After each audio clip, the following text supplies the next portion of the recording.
Bonjour à tous et bienvenue sur ce module d'introduction de l'application Caligo École. Alors Caligo École, historiquement, c'est une application qui est dédiée à l'apprentissage de l'écriture et du geste graphomoteur, mais aujourd'hui on va de plus en plus vers de nouvelles compétences en travaillant à la fois la grammaire, la conjugaison, l'orthographe et bientôt les mathématiques. Donc globalement, on s'adresse à un public à la fois cycle 1 et cycle 2. Sur l'écran que vous voyez, je partage l'application utilisée sur la tablette et je suis connectée au profil de l'élève Élise. En termes d'accessibilité à l'app, chaque élève dispose d'un QR code qu'il va devoir scanner depuis sa tablette pour accéder à son profil élève et retrouver toutes les séances qui lui auront été assignées par son enseignant. Donc là, ici, on va retrouver toutes les séances sur la colonne de gauche, avec sur l'écran principal tous les exercices qui composent cette séance. On voit aussi en bas à droite de l'écran un bouton qui s'appelle « Les modules ». Je vais l'utiliser pour cette démo. Quand je l'ouvre, je retrouve tous les exercices qui composent l'application Caligo. On retrouve 2 exercices dédiés au graphisme, 3 exercices dédiés à l'apprentissage de l'écriture, capitale, cursive et chiffres, un exercice sur la gestion de la pression avec un crayon, 2 exercices sur la reconnaissance de formes, de mots et de lettres, et un exercice qui s'appelle « J'entoure là ou les bonnes réponses », où on va travailler principalement l'identification de fonctions et de nature grammaticale, mais on va aussi pouvoir faire beaucoup de choses d'autres avec. Je vais ouvrir l'exercice qui s'appelle « Je m'entraîne au graphisme ». Comme vous le voyez, en fait, dans ces modules, on retrouve des exercices qui sont préenregistrés, de sorte à ce que l'enfant puisse travailler en toute autonomie et s'entraîner sur la tablette, même si l'enseignant n'a pas eu le temps de concevoir en amont une séance et de l'assigner à cet élève. Donc sur Je m'entraîne au graphisme, on retrouve énormément de graphismes qui sont en fait la base du travail avant de commencer à écrire en capitale. Ici, l'élève va devoir reproduire le tracé similaire au modèle en reproduisant le sens du tracé, l'ordre et également la forme. Donc, ce sont les 3 dimensions sous lesquelles on analyse les tracés des enfants grâce à l'intelligence artificielle, mais je vais vous montrer ça dans un exercice plus contextuel, j'écris en capitale. Donc ici, je vais travailler le mot lion. Écris le mot lion. Donc, comme vous le voyez, je vois le mot que je dois écrire dans le modèle entre les lignes. J'ai aussi un petit haut-parleur que je vais pouvoir activer si je veux réentendre le mot. Et Écris le mot également, lion. j'ai l'image qui illustre ce mot. Donc, l'idée, c'est de toujours donner du sens à l'enfant. Il voit le mot écrit, il voit le mot en image, il peut aussi le réentendre. Donc ici, je vais pouvoir écrire en posant ma paume. C'est ça qui est intéressant. Alors, hop, je me réentraîne. C'est parti, je vais écrire une première fois le mot sans analyse de la part de l'application. Ensuite, je vais passer à une étape avec de l'analyse lettre à lettre. Donc, comme vous le voyez, je vais voir le modèle dynamique qui va être tracé devant moi, que je vais pouvoir réactiver à tout moment. Donc là, je vois le L qui part du haut et qui se finit en bas. Exprès, je vais faire une faute, je vais dépasser le lignage pour vous montrer le feedback. Quand je valide ce tracé, je vois que j'ai plutôt un bon retour dans la jauge, donc le retour est vert. Pourquoi? Parce que j'ai respecté la forme de la lettre et j'ai respecté le sens en partant du point du haut et en terminant en bas. Mais cependant, vu que j'ai dépassé le lignage, j'ai une note qui est un petit peu altérée. Ici, sur le I, on voit que je dois tracer du haut vers le bas. Donc ici, je vais faire une erreur de sens exprès. Je vais aller du bas vers le haut. On voit donc que j'ai un feedback qui est associé, qui est orange parce que je n'ai pas respecté le sens. Et dans mon tracé, j'ai une petite flèche qui me montre ce que j'aurais dû faire. Sur le haut, je vais essayer de respecter le modèle qu'on me montre et de valider la lettre. Donc ici, j'ai réussi, donc j'ai le droit à une étoile. Et donc les étoiles, c'est vraiment ce qui est très motivant pour les enfants en classe. Et voilà, cette volonté de pouvoir acquérir le maximum d'étoiles, ça va être gratifiant et satisfaisant pour eux. Sur le N, on va avoir un exemple d'ordre. Donc on voit qu'on a un premier tracé, donc une ligne verticale du haut vers le bas, un lever de crayon, je reprends le tracé en haut et je fais cette deuxième partie de la lettre.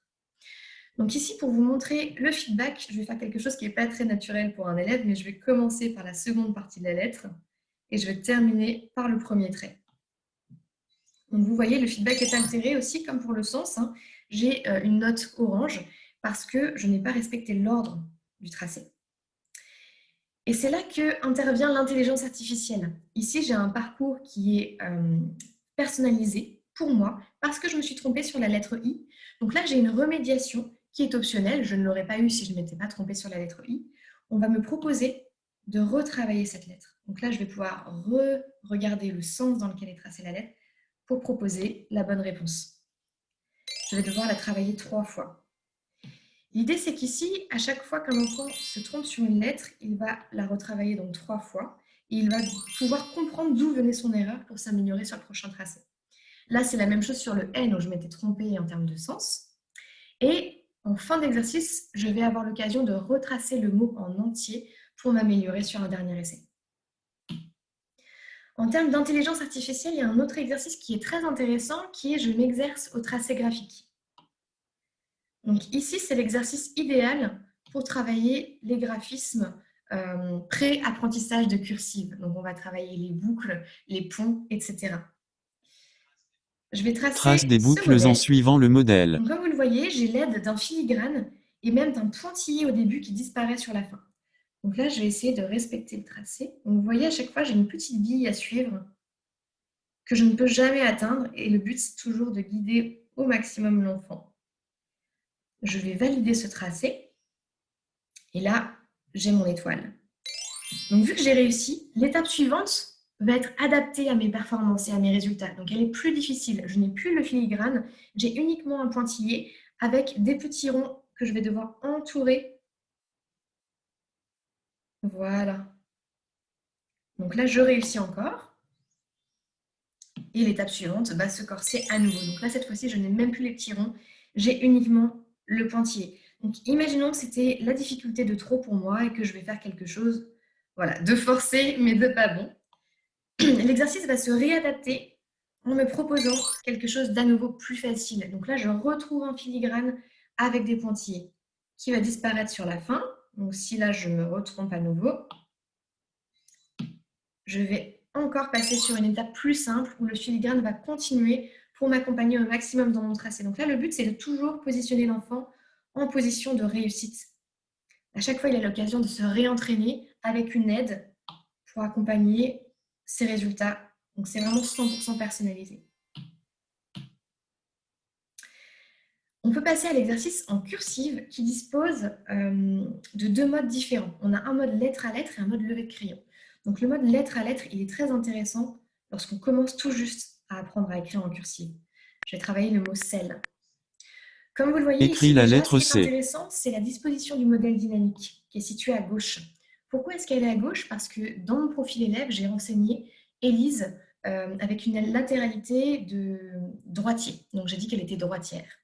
Forcément, si elle est droitière, elle va avoir besoin de poser sa paume droite sur l'écran.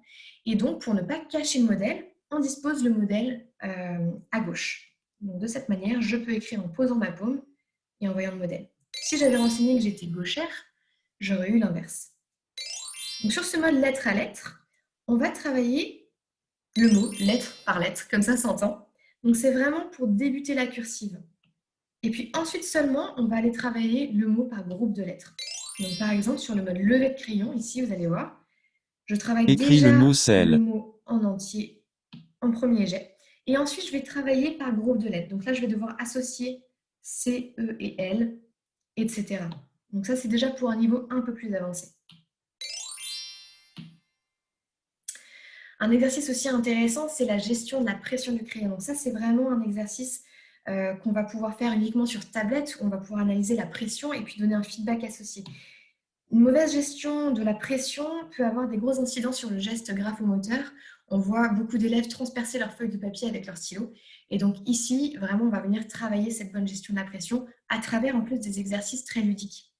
C'est un exercice qu'on ne va pouvoir pratiquer qu'avec un stylet actif, parce qu'avec le doigt, forcément, on ne va pas pouvoir reconnaître la pression. Donc, on a des exercices de type grattage qui sont assez satisfaisants aussi parce qu'on va aller découvrir les couleurs qui sont sous ce dessin. Par exemple, ici, j'applique une pression beaucoup trop légère. Donc là, je n'arrive absolument pas à découvrir les couleurs. Si j'applique la bonne pression, hop, j'arrive à découvrir les couleurs. Donc là, il y a un côté très gratifiant. Mais si j'appuie de manière trop prononcée, j'ai du noir. Donc c'est vraiment la gestion très fine de cette pression-là qu'ensuite on va pouvoir reproduire avec un vrai crayon sur un papier. On a également des tracés graphiques où là, on va travailler toutes sortes de lignes, où là, on a exactement la même chose. On ne va pas analyser le tracé en fonction du sens, de l'ordre et de la forme, mais seulement en fonction de la pression. Donc là, si j'y vais de manière trop légère, j'ai du transparent. Trop foncé, je vais avoir du noir. Et la bonne pression, je vais avoir du bleu. On a également des mandalas qui sont très intéressants pour travailler tout ce qui est arc, arrondi, mais également diagonale, angle, comme on a par exemple dans celui-ci. Par exemple, si j'applique une pression légère, j'ai du jaune qui va être ici. Une pression plus foncée, je vais avoir la bonne couleur qui est le vert. Donc, je vais travailler différents types de pression pour arriver au résultat attendu. Et on a aussi des coloriages. Donc, à chaque fois, ces dessins-là sont très ludiques et puis permettent d'alimenter des séances qui ont des thèmes. Par exemple, je fais travailler aujourd'hui à mes élèves le phonème S. Donc, je vais ajouter à ma séance le dessin du serpent, par exemple, pour donner du sens et apporter un mot qui utilise ce phonème. Ensuite, on va avoir 2 exercices sur la reconnaissance de formes, de lettres et de mots. Ce qui va être intéressant dans celui sur la reconnaissance des formes, c'est qu'on va travailler la psychomotricité fine. Donc l'enfant, surtout avec son doigt, va être amené à reconnaître des formes, donc un carré, un cercle, un triangle, dans un dessin. Donc c'est toujours très ludique. On va avoir le dessin d'un château et l'enfant va devoir détourer cette forme, etc. Sur la reconnaissance des mots et des lettres, ici, on va pouvoir travailler par exemple la correspondance de différentes polices entre les scripts, la cursive et la capitale, comment reconnaître un B écrit en différentes polices, ou bien comment distinguer un B d'un P selon différentes polices, etc. Et puis même aller sur la reconnaissance de mots en entier. Donc là déjà, on est plus orienté cycle 2 sur ce type d'exercice. On a l'exercice j'entoure là où les bonnes réponses, où on va travailler l'identification de groupes et fonctions nature grammaticale. Si je fais l'exemple du verbe, Entoure le ou les entoure là verbes où dans les la verbes dans la phrase phrase suivante, suivante. je vais à l'école et je suis content. Je vais par exemple entourer la bonne réponse pour le mot vais. Je vais me tromper, ensuite je vais entourer et je vais oublier suis. Si je valide de cette manière-là, la bonne réponse, là où j'ai bon, c'est entouré en vert. Là où je me suis trompée, c'est entouré en rouge et la bonne réponse oubliée est surlignée en vert. Ce qui est intéressant avec cet exercice, c'est qu'il est 100% personnalisable par l'enseignant.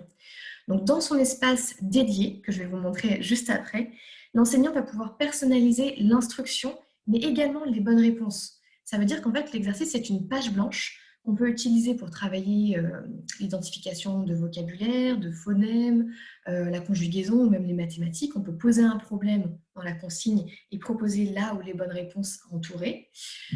Donc, c'est vraiment quelque chose qui est très, très large et ce côté personnalisable ouvre un champ des possibles qui est assez extraordinaire dans cet exercice-là. Voilà, donc là, j'ai fait le tour. Je vous ai présenté à peu près la totalité des exercices et maintenant, on va aller voir l'espace web.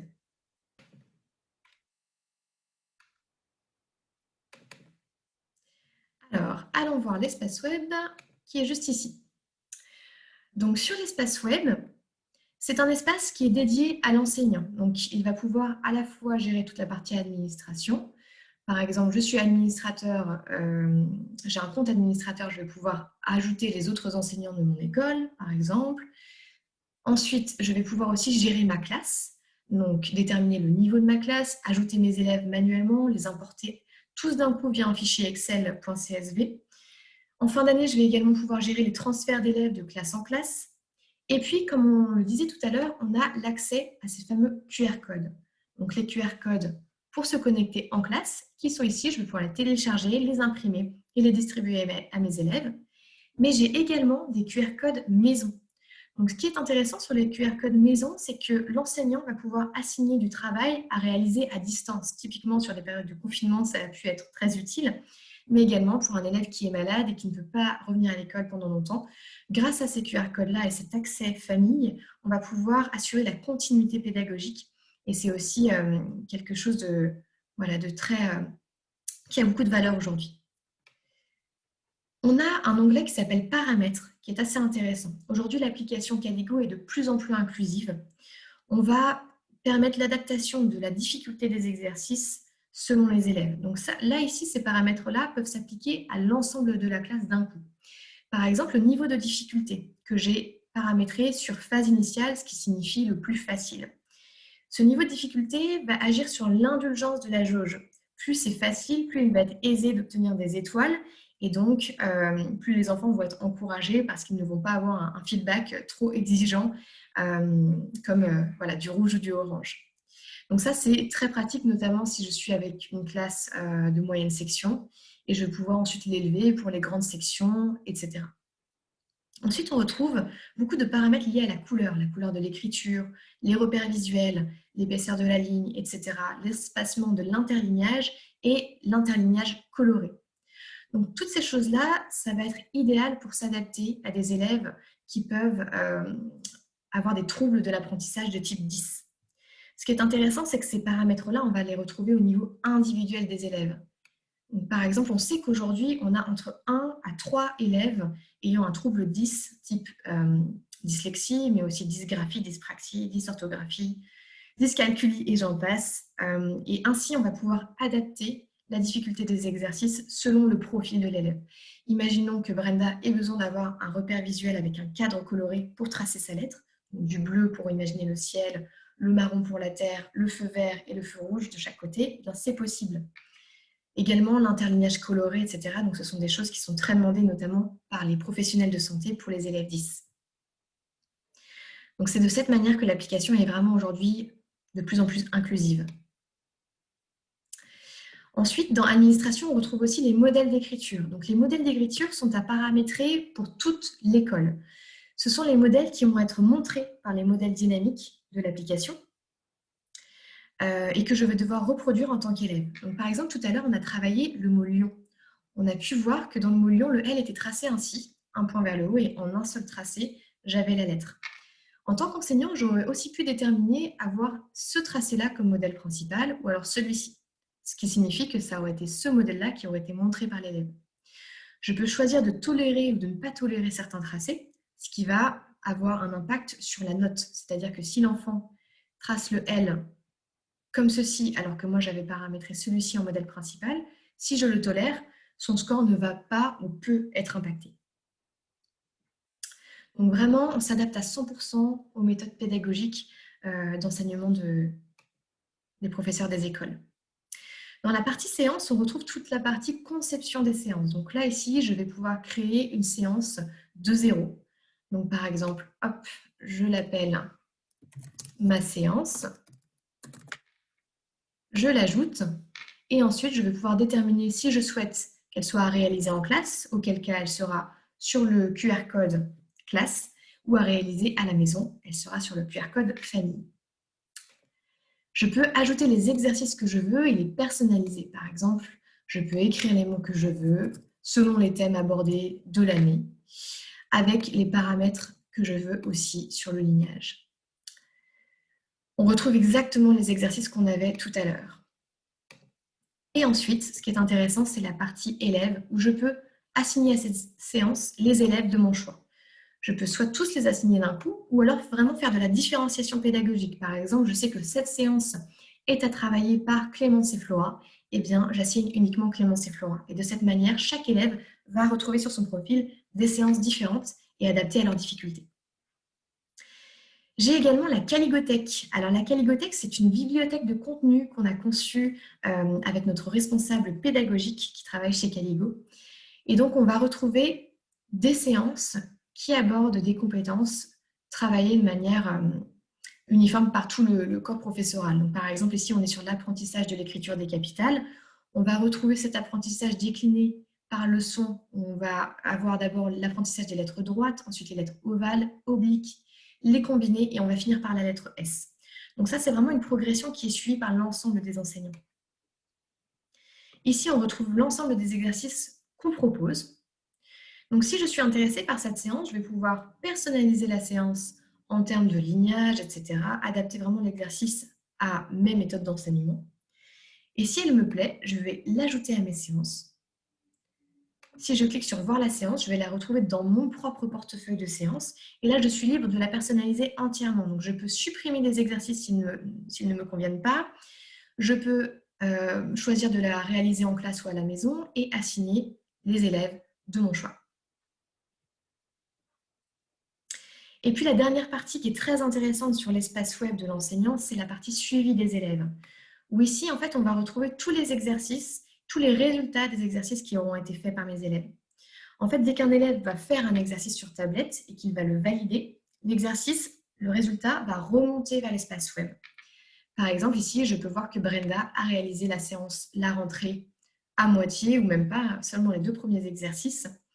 En cliquant sur le résultat orange, si je veux voir pourquoi est-ce qu'elle a eu orange, je peux retrouver les screenshots de son dernier essai et voir pourquoi est-ce qu'elle a eu orange. Je constate en effet qu'elle a eu des difficultés sur la lettre E. En ce moment, nous sommes en train d'implémenter la vidéo, donc le replay. Je vais avoir un petit bouton ici pour activer la vidéo. Donc, comment est-ce que l'enfant a tracé véritablement ses lettres dans l'exercice sur la tablette.